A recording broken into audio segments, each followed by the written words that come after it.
Guys. We'll cover chapter 2 today, and this gets into a topic that I really get excited about teaching about when we get into conservation genetics. But let's start out with an intro to the concept of species. So, what is a species? Amazingly, there is a lot of debate over this question, and it's been one of the more debated topics in the study of taxonomy and systematics. A definition that the textbook uses is that species are a genetically distinct group of natural populations that share a common gene pool and that are reproductively isolated from other such groups.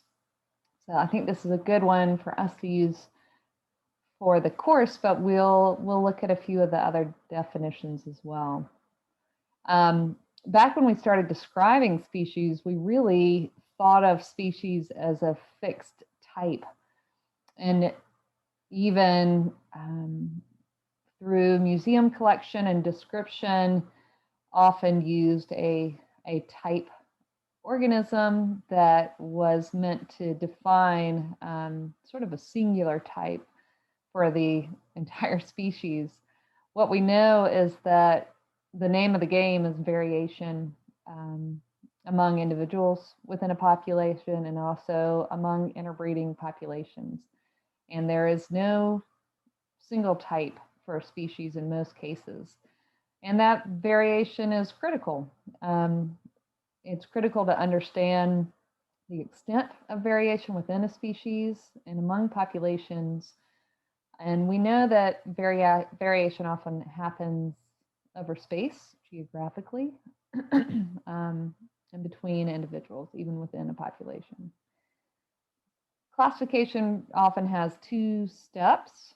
One is what we refer to as systematics, which is grouping together related organisms, and the other, taxonomy, is the application of names to those groups and individual species within a group.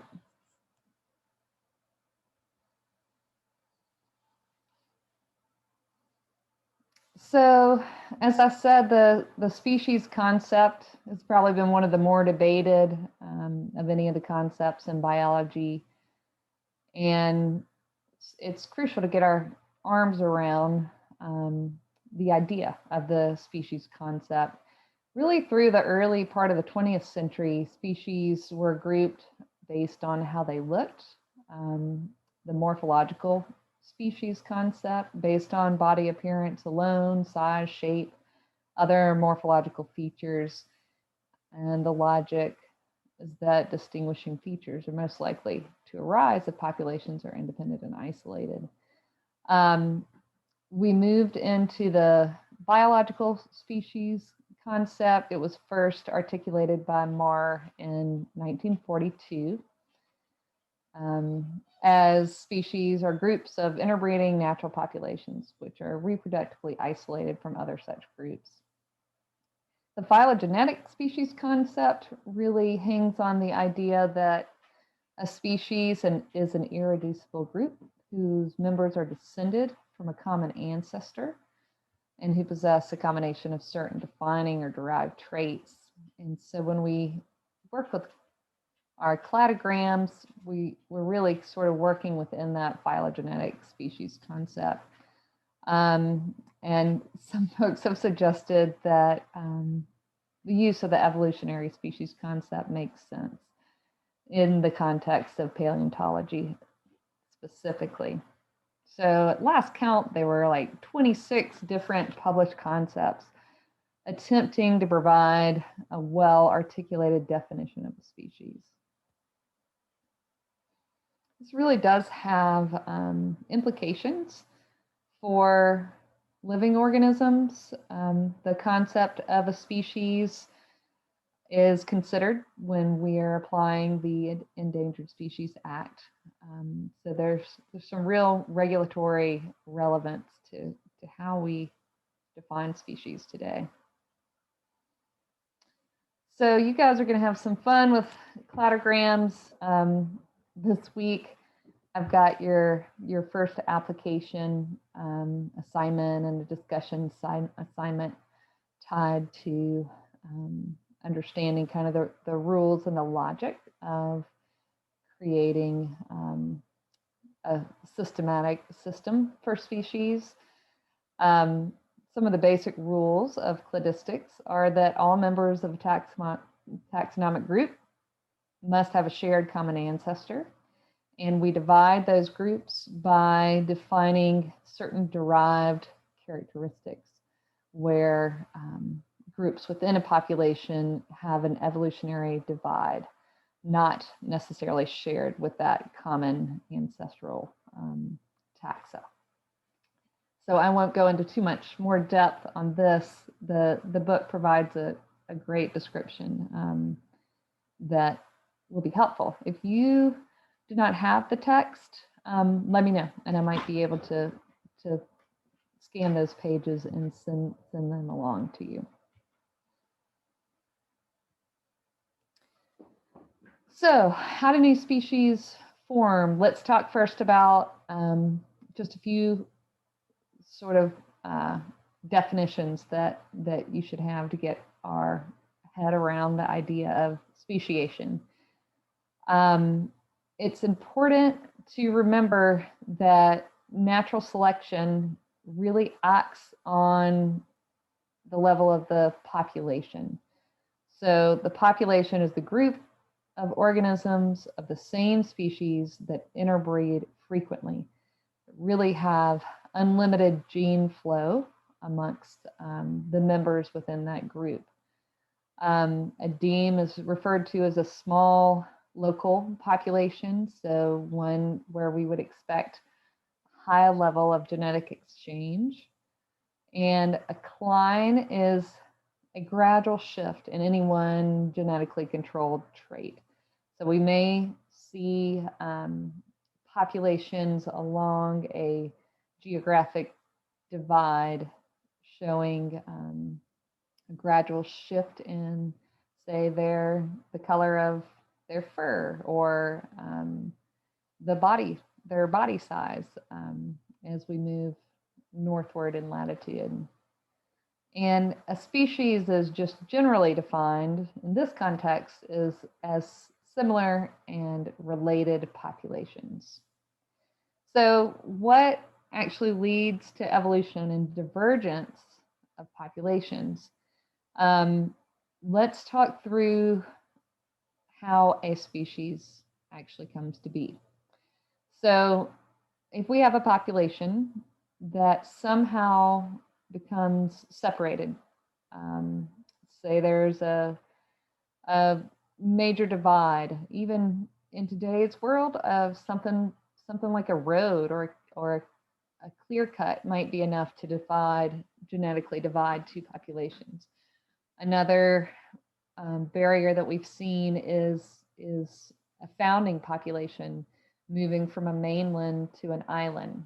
And so we've introduced a geographic barrier that creates geographic isolation amongst those populations. We know that once populations are separated, mutations are the source of all genetic variation. Mutations are random and not directional. Mutations do not occur to allow species to evolve, but sometimes mutations occur that are beneficial to a species and are therefore selected for it. And we'll talk through Darwin's rules of natural selection in a minute. Another concept to remember is the impact of small populations. When we have a small population of individuals, like a founder population moving to a mainland, we are more likely to see the quick divergence of that population through what we call genetic drift. And some of the other forces on speciation are non-random mating. That's actually includes sexual selection, when females, say, of a species prefer certain traits that aren't necessarily adaptive. We see that with the ornate coloration of birds, for example. And then, of course, natural selection is a force that acts upon populations and allows for new species to occur over time. Let's talk through Darwin's theory. So Darwin's theory is really stated in these 5 simple tenets. And these are good to sort of commit to memory, I think. Many more organisms are born in each generation than will survive.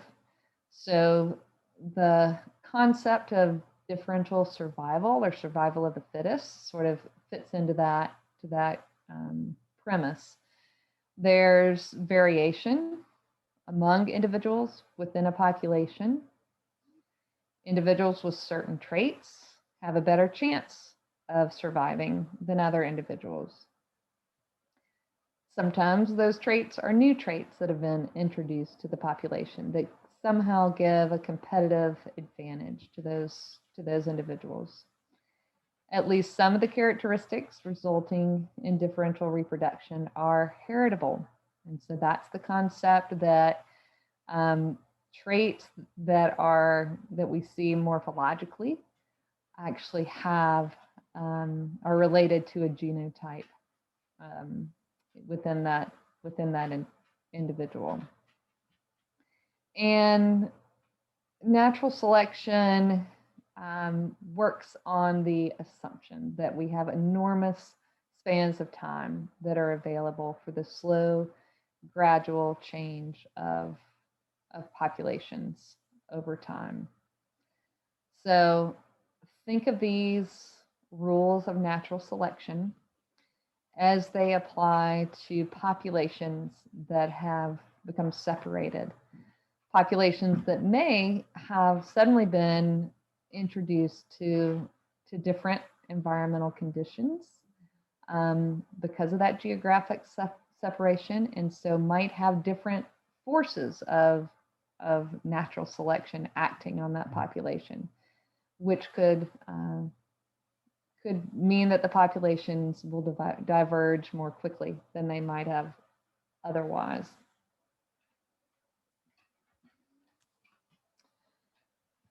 So again, genetic variation comes from mutations. That is the source of all variation. It can be at the level of a gene with just one or a few nucleotides being changed, being from accidents and transcription that occur when genetic information is being copied and placed into gametes that become eggs and sperm.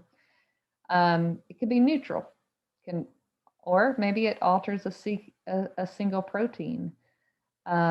So we have variation that happens really at that small scale of just the scale of the nucleotide. And then we also have much bigger chromosomal mutations where we have a full deletion or duplication or even translocation of chromosomes that affect large regions of an entire chromosome. Usually when we have this scale of genetic mutation, it leads to a zygote that's not viable. So seldom in animals especially do we see really big chromosomal mutations that allow organisms to persist.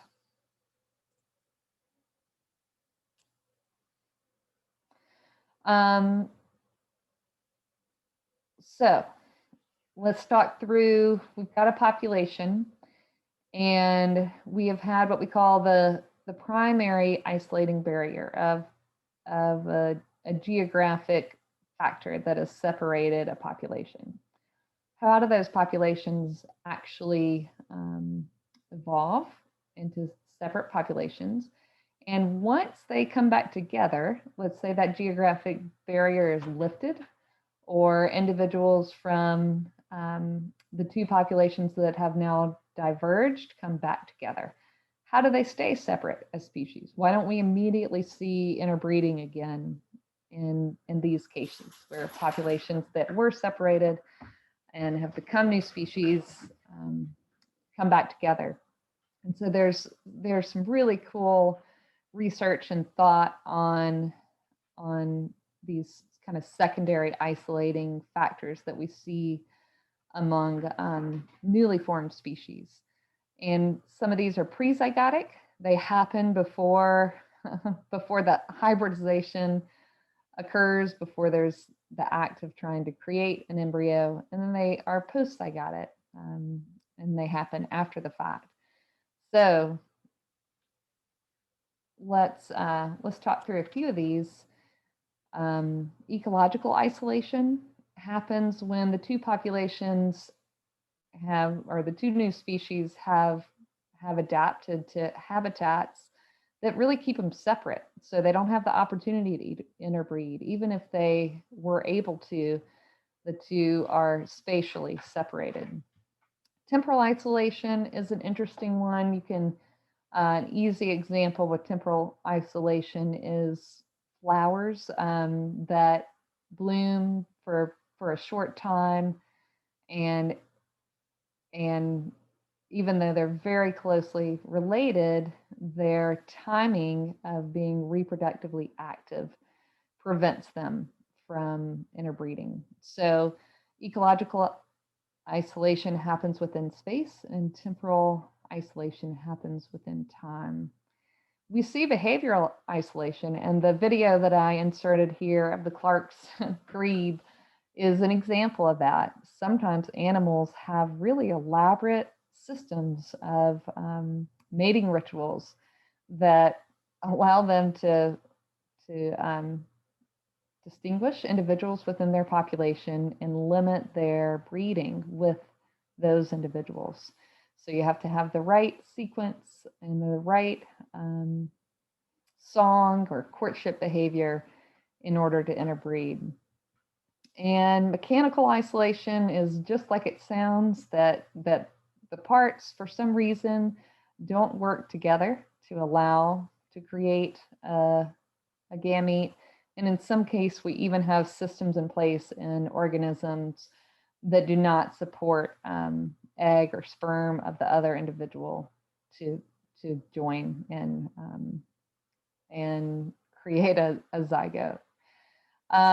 There are a few other isolating mechanisms in place, even if two individuals of separate species manage to get through the act of reproduction. And what we often see with hybrids is that in many cases, hybrids are not successful. We see hybrid sterility, where even if in the F1 generation, even if a hybrid is created, the individuals created from that hybridization are not able to reproduce, so it ends at that first generation. And then we also see hybrid inviability. And sometimes it's we see hybrid breakdown, where they even can get to maybe a second generation, but at that point are not able to create viable offspring. All right, I'm going to stop this lecture here, and we'll continue with part 2.